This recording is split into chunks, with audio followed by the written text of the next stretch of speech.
I hope you all are safe at home and doing your studies well. Today we will start our new chapter, chapter number 15. Topic is मेघाय. Now start. जो ये हमारा पाठ है, कविता है मेघाय. इसके लेखक हैं सर्वेश्वर दयाल सक्सेना. सर्वेश्वर दयाल सक्सेना का जन्म 1927 ईस्वी में हुआ था, उत्तर प्रदेश के बस्ती जिले में. और इन्होंने अपनी प्रारंभिक शिक्षा बस्ती जिले में की और जो अपनी विश्वविद्यालय शिक्षा है, उच्च शिक्षा है, वो इन्होंने इलाहाबाद विश्वविद्यालय से की थी. इन्होंने कई कविताएं लिखी, जैसे इनकी कविताओं के नाम हैं गर्म हवाएं, जंगल का दर्द, कुआना नदी, खूंटियों पर टंगे लोग आदि. कविताओं के साथ साथ इन्होंने निबंध, कहानी आदि की रचनाएं भी की है. इन्हें साहित्य अकादमी पुरस्कार से सम्मानित किया गया है और सन 1983 में इनका आकस्मिक निधन हो गया था. तो इन्होंने जो ये कविता लिखी है मेघाय, इस कविता में इन्होंने बादलों का वर्णन किया गया है. जो बादल हैं, जब बहुत दिनों के बाद, जो ग्रामीण लोग हैं, बहुत दिनों के बाद बादलों का इंतजार करते हैं. जब बादल आते हैं तो बहुत खुश होते हैं. तो उसी का वर्णन इन्होंने इस कविता में किया है कि जो बादल हैं उसका उन्होंने अतिथि के रूप में वर्णन किया है कि जो जिस प्रकार अतिथि जब आते हैं, कोई शहरी अतिथि जब गांव में आते हैं तो गांव के सभी लोग बहुत खुश होते हैं और चारों तरफ उत्साह का माहौल बन जाता है. उसी प्रकार इन्होंने बादलों का वर्णन किया गया है. बादलों का वर्णन किया है कि जब बहुत दिनों के बाद बादल आते हैं तो लोग खुशी के मारे उसका बहुत स्वागत करते हैं, दरवाजे खिड़कियां खोल देते हैं और साथ साथ कई दिनों के बाद आने पर भी उससे शिकायतें भी करते हैं. तो उन सभी का इन्होंने कवि ने इसमें वर्णन किया गया. इस कविता को पढ़ते हैं. मेघाय बड़े बंठन के संवर के, आगे आगे नाचती गाती बयार चली, दरवाजे खिड़कियां खुलने लगी गली गली, पाहुन जो आए हो गांव के शहर में, मेघाय बड़े बंठन के संवर के. पेड़ झुक झांकने लगे गर्दन उचकाए, आंधी चली धूल भागी घाघरा उठाए, बाकी चितवन उठा नदी ठिठकी घूंघट सरके, मेघाय बड़े बंठन के संवर के. जो ये कविता है उसमें कवि सर्वेश्वर दयाल सक्सेना ने बादलों के बारे में वर्णन किया गया है कि जो बादल हैं जब बहुत दिनों के बाद आते हैं तो ऐसे लग रहा है कि वो कैसे आए हैं, बंठन के, मतलब सज सवर के आए हैं. और जो बादल है उनका उन्होंने एक अतिथि के रूप में किया है कि शहरी अतिथि, जब शहर का रहने वाला है अतिथि, जब वो गांव में आता है तो किस प्रकार उसका स्वागत किया जाता है. तो उन्होंने बताया है कि मेघाय बड़े बंठन के संवर के. तो कह रहे हैं कि जो बादल हैं वो बिल्कुल बहुत ज्यादा सज धज कर आए हैं, आगे आगे नाचती गाती बयार चली. और जब बादल आ रहे हैं उमड़ घुमड़ कर तो उनके आने पर ठंडी ठंडी हवा चलती है. बयार मतलब हवा. तो ऐसे लग रहा है कि जो हवा है वो भी नाचती गाती आ रही है. तो ये जो कविता है इसमें उन्होंने वर्णन किया गया किसका, मेघ का, बादलों का, कि जब बारिश होने वाली होती है, बारिश होती है उससे पहले जो बादल है जब आते हैं तो उनका रंग कैसा होता है, काला. तो उन्होंने बताया कि ऐसा लग रहा है कि बादल जो हैं वो सज संवर कर आए हैं और उनके आगे आगे आगे जो हवा है वो भी नाचती गाती चली आ रही है. बयार का मतलब होता है हवा. दरवाजे खिड़कियां खुलने लगी गली गली.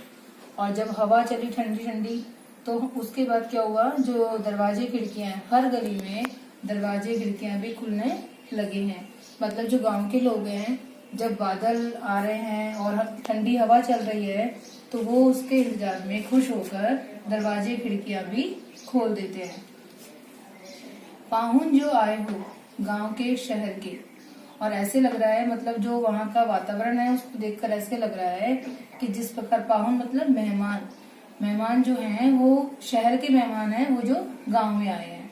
मतलब इस कविता में बताया गया है कि जो बादल है उनको देखकर, उनका वर्णन मेहमान के रूप में किया गया है. उनको देखकर लग रहा है कि शहर का मेहमान, शहर का अतिथि गांव में आ गया है.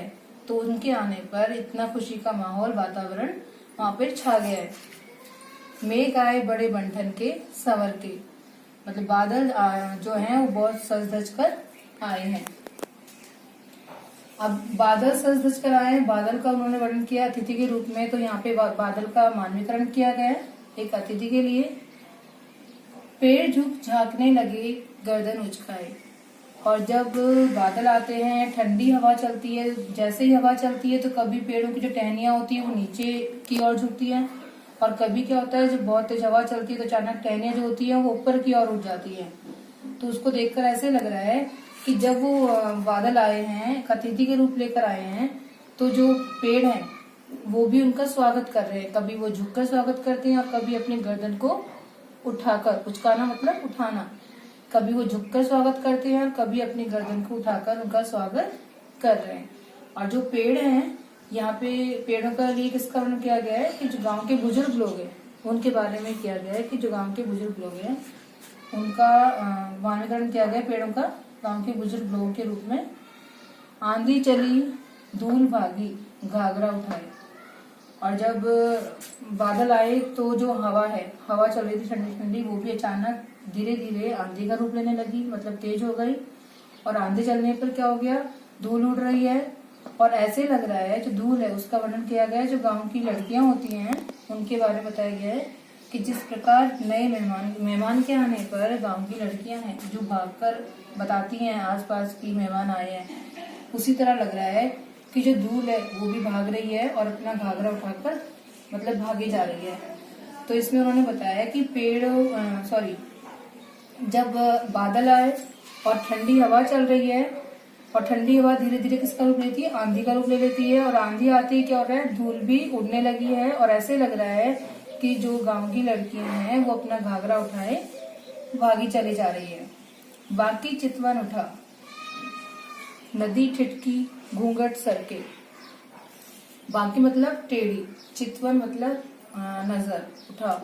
अब जो नदी है उसके बारे में बताया गया है कि जैसे ही बादल आते हैं तो जो नदी है वो भी तिरछी नजरों से देख रही है मेहमान को और ठिठक रही है, और उसका जो घूंघट है वो धीरे से सरक रहा है।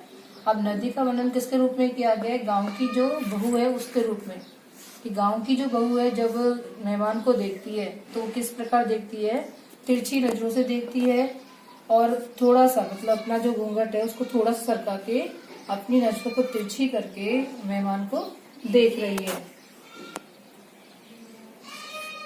तो ये है कि इसमें बताया गया है कि जो जिस प्रकार जैसे मान लो बहुत तेज हवा चल रही होती है तो नदी जो होती है वो अचानक से एक बार रुक जाती है और फिर वापस से उछल कर अपनी लहरें इसकी उठने लगती है। तो इसमें बताया गया है कि मेघ आए बड़े बंठन के संवर के, जो बादल हैं वो सज धज कर आ रहे हैं।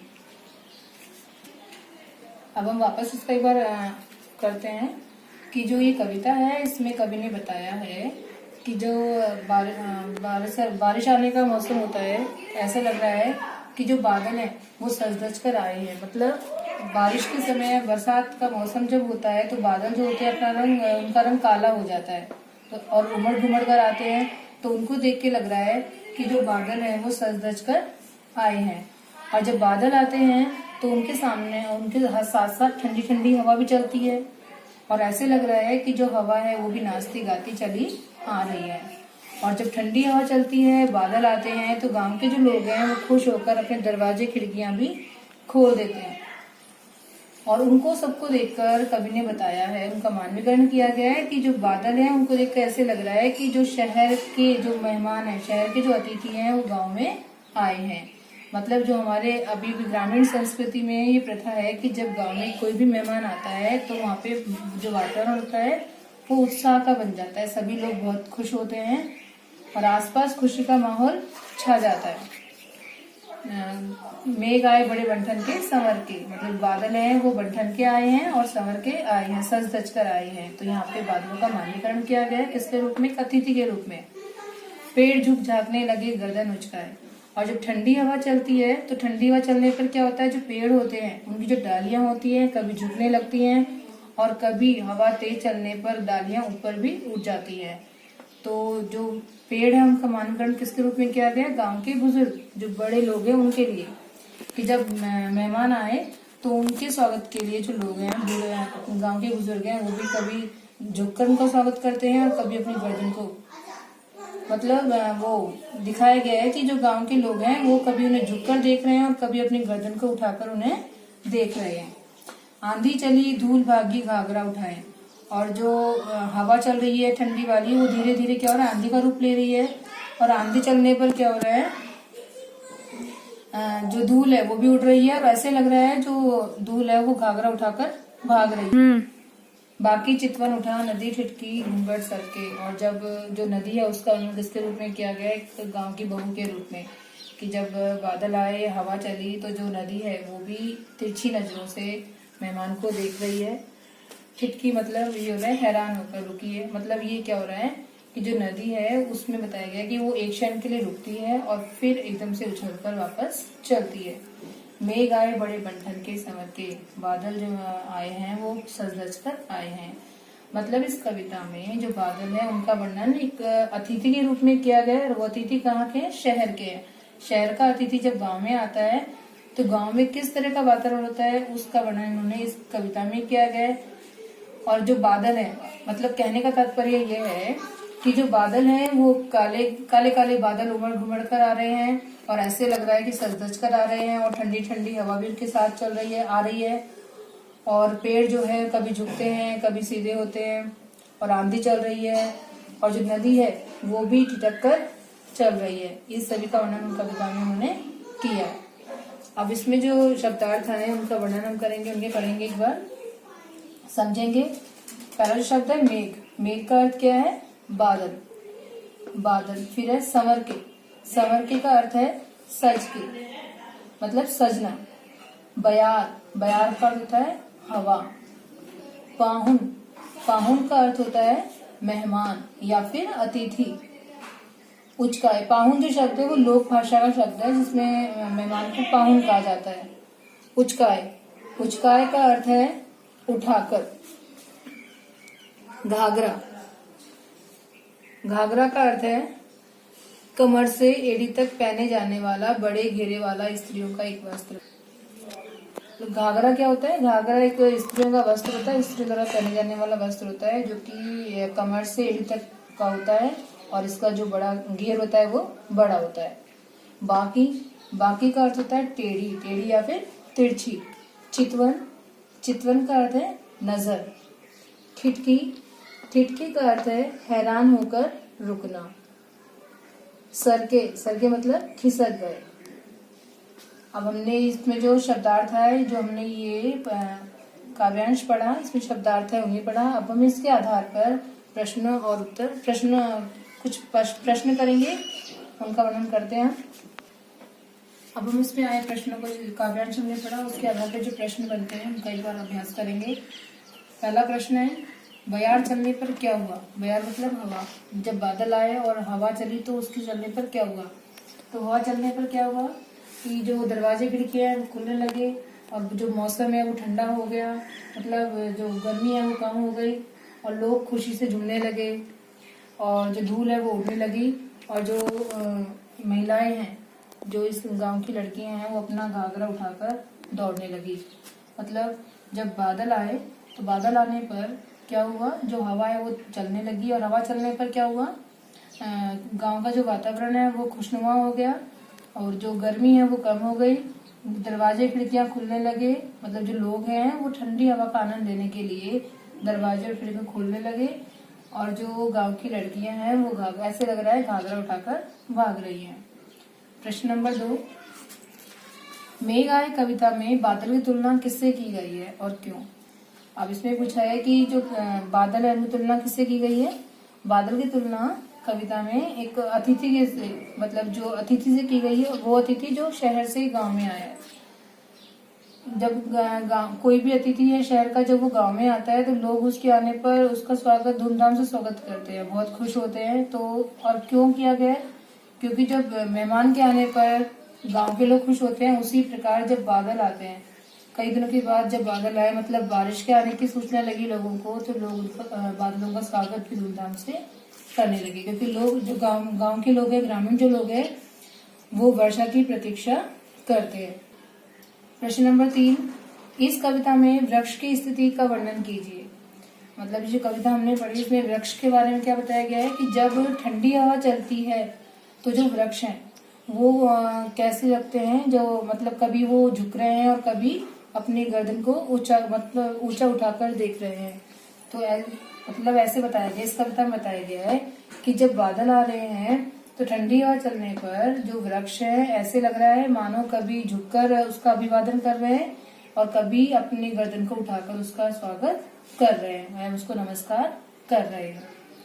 प्रश्न नंबर 4, आंधी किसका प्रतीक है और वह किस तरह दौड़ने लगी। अब जी हमने काव्यांश पढ़ा, इसमें आंधी किसका प्रतीक है। इसमें जो आंधी है वो गांव की जो लड़कियां हैं उनका प्रतीक है और वह किस प्रकार दौड़ रही है। वो आंधी मतलब ऐसा लग रहा है कि तेज हवा चलने पर वह अपना घाघरा उठाकर दौड़ रही है। तो आंधी का मानवीकरण किसके रूप में किया गया है, गांव की लड़कियों के रूप में, कि जब मेहमान गांव में आया तो उसे देखकर जो गांव की लड़कियां हैं वो ऐसे लग रहा है कि घाघरा उठाकर दौड़ रही है। प्रश्न 5, नदी को किसका प्रतीक बताया गया है। अब इस कविता में नदी किसका प्रतीक है, गांव की बहू के रूप में बताया गया है। जो गांव की बहू है उसके रूप में नदी को बताया गया है, मतलब नदी का मानवीकरण गांव की बहू के रूप में किया गया है। प्रश्न नंबर 6, नदी के ठिठकने का क्या कारण है। मतलब जो नदी है वो ठिठक क्यों रही है। इसमें जब हवा चलती है, इसमें इसका उत्तर जो क्या होगा कि जब हवा चलती है तो जो नदी की लहरें हैं वो एक क्षण के लिए रुकती है और वापस उछलकर चलने लगती हैं। तो इसमें यही कारण का बताया गया है कि जो बादल हैं जब वो आते हैं, मतलब इसमें बताया गया है कि जब बादल आते हैं तो उसको देखने के लिए नदी भी ठिठक रही है कि जो नदी भी ठिठक रही है, मतलब वो एक क्षण के लिए रुकती है और वापस चलना शुरू कर देती है। प्रश्न नंबर 7, इस कविता में वृक्ष का मानवीकरण किस रूप में किया गया है। इस कविता में वृक्ष का मानवीकरण गांव के लोगों के रूप में किया गया है। मतलब जब बादल आते हैं तो गांव के लोग उनका स्वागत करते हैं।